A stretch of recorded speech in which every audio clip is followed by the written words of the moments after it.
Hi, this is Dee at Aloha Astro. Let's take a look at this full moon in Capricorn, which is a pretty big one.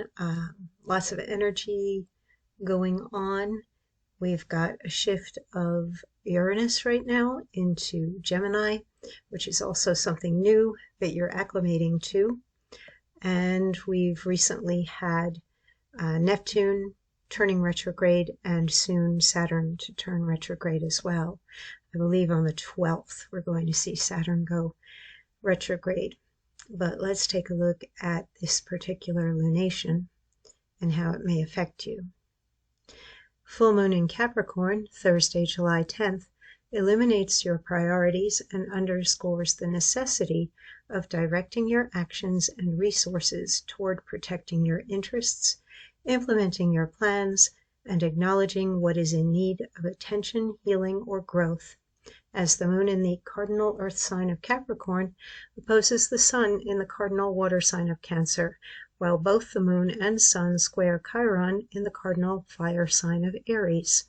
And the moon also forms a trine aspect with Mars in Virgo, conjunct the south node in Virgo, while the Mars-South Node duo are sextile to the sun and sesquisquare to Chiron. Capricorn is a Saturn-ruled sign associated with the 10th house of career, authority, mastery, reputation, highest aims, and worldly success. Cancer is a moon-ruled sign belonging to the 4th house of home, family, and psychological foundations. The Cancer Sun and Capricorn Moon convey some extra emotional seriousness now because they hold positions of importance in the zodiac wheel, sitting at the prominent angles of the IC, Imam Coeli or Nadir, and MC, Medium Coeli or Midheaven.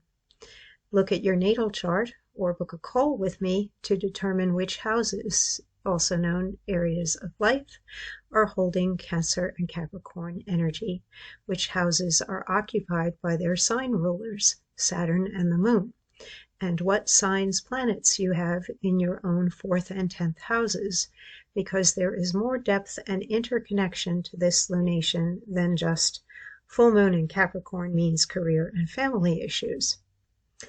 And you could experience pivotal shifts in multiple areas of life because of a decision you make in just one.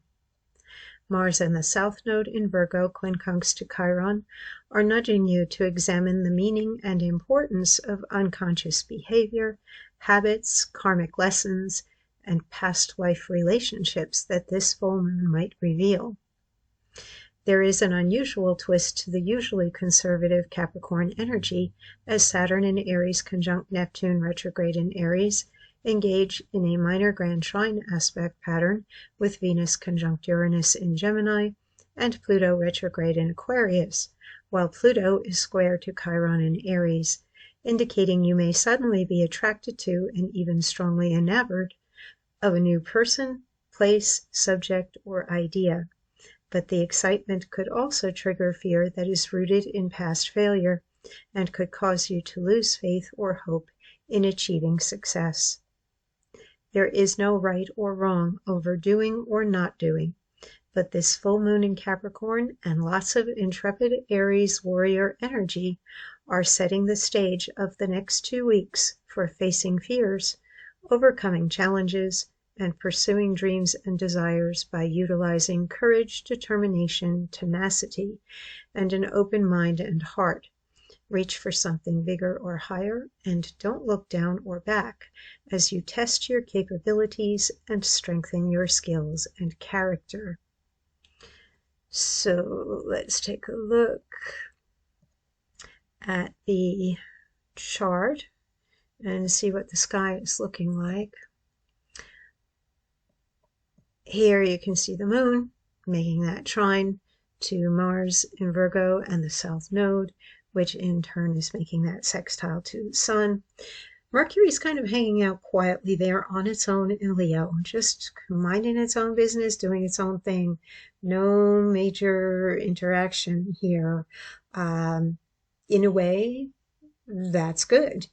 You perhaps can distract yourself by going off and doing something creative when you get overwhelmed on the emotional level by this lunation. Go play, go create, go hang out with friends, do something really Leo, and turn your attention toward Mercury to get out of, let's say, this T-square, which can definitely feel a little uncomfortable because Chiron can bring up some of those pain points, especially while it squares Pluto, which is retrograde in Aquarius, and while it's in that T-square with the moon and the sun. That is really like, am I capable of doing this? Do I want to do this? Is this the right thing to do? Do I have the energy to do it? And that sesqui-square there to Mars and the South Node is saying, well, if you keep doing the same old stuff, the same old stuff's going to keep happening. Go ahead and move on. Do something new or different. And we definitely have the support toward new or different with that Venus-Uranus conjunction in Gemini, making that minor grand trine with Pluto, and with Saturn and Neptune. But then Saturn in a square to Jupiter, that's often like trying to drive a car with the brake and the gas pedal, a foot on each. It can be slow and steady growth. However, if you choose not to lean into Jupiter and nurture things that will grow, then you are more likely to wind up with disillusion, disappointment, and future would've, could've, should've. Which, who wants that? Unless that's your story, unless that is what you always create, in which case, fine, go ahead, have fun with that. But overall, this lunation is truly saying take an action of some kind, because it does get a lot of support. Both the moon and the sun are getting some support there from Mars in Virgo. And even though Chiron is under a bit of duress, I feel like it is very much at the testing level. Like, sometimes, especially if you're exercising or you're going through maybe a treatment or a therapy of some kind, things can feel worse before they feel better. And it's definitely not the time right now to give up if you feel very strongly about something. Don't give up. Just keep at it. Keep at it. You are probably building some muscle, and you are probably meant to expand and grow at this point in time. And it may just mean that you have to get over some stuff. You have to let go of the past to be able to enjoy what's right in front of you that's new, because it would be appearing just about now. With that Venus-Uranus conjunction interacting with more Aries energy, Neptune and Saturn. Now, they will retrograde back into Pisces for a little bit this fall and early winter, but as we go into 2026, they're going to re-emerge into Aries, and they will not go back into Pisces again. You're getting the chance during that retrograde this fall to kind of figure out what you still need to adjust, to get used to the feeling of those planets moving into Aries, which does focus a great deal on the self and what you are choosing, because Aries says, I am. And we do have a lot of that I am energy at play right now. Let's take a look at the Sabian symbol for we round up to 19 degrees. This lunation is occurring at, I think, 18 degrees 50 minutes. Oh, and it occurs at 4:37 p.m. Eastern Time. So we have a symbol of a 5-year-old child carrying a bag filled with groceries. Keynote: rising to the occasion when asked to assume social responsibilities ahead of one's normal development. What seems to be implied at this stage of the cyclic process is the value of early conditioning in teaching one how to fulfill the responsibilities of everyday life in our modern society. This 20th scene of the complete process has been entitled Group Performance, and today it is evident that children at an early age are expected to assume a family role which at times will strain their natural capacities. This is part of the accelerating pace of our technological society.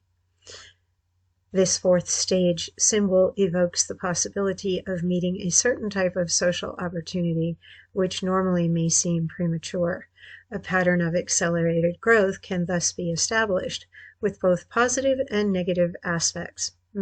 This kind of hits with the Saturn-Jupiter square that, there's going to be some good and there's going to be some not so good in everything as you lean in toward Jupiter and growth. You're going to come up against the resistance or the things that appear where you say, well, maybe that's not so good. Rushing ahead of one's natural development may be damaging, yet we are living in a particularly dynamic period of man's evolution. My question in that is, what exactly is natural development?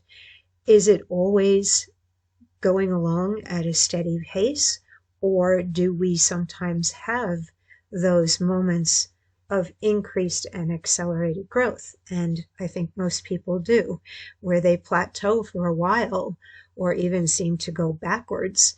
And I personally think that there's a spiraling process that goes on. When you're on the forward swing of a spiral, you do feel as if you are moving ahead and going up. But when you're on that back lap of a spiral, it might feel as if you're going nowhere. And when it's making its shifts from forward to back in its spiral process, as you keep expanding outward in growth, you are literally at like a plateau where you may be sitting and waiting for that spiral to begin to turn again.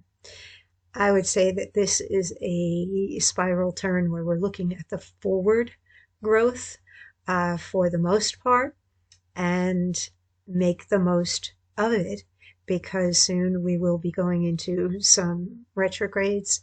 We are going to have Mercury retrograde popping up, and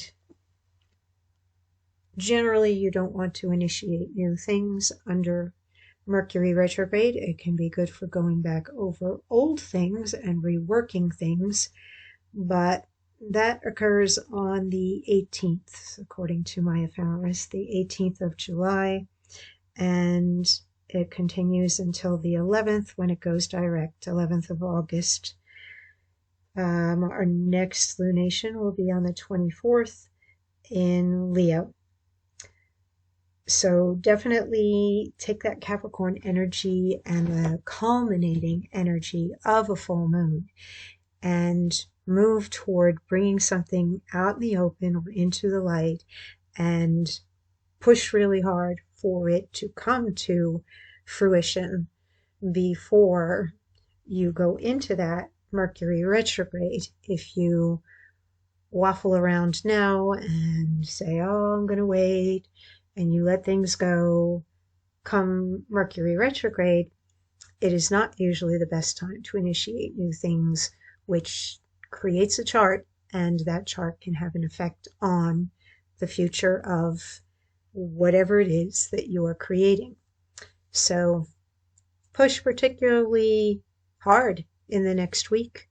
And I know usually new moons are the time of moving forward and growth, but you've got aspects here at this full moon that are quite driven, and it would be good for you to make use of them before you approach that Mercury retrograde. And as always, stay safe, and I'll be back again tomorrow, actually, with the daily forecast. And if you only tune in at the time of the new moon and full moon, then I'll be back with the new moon forecast 2 weeks from now.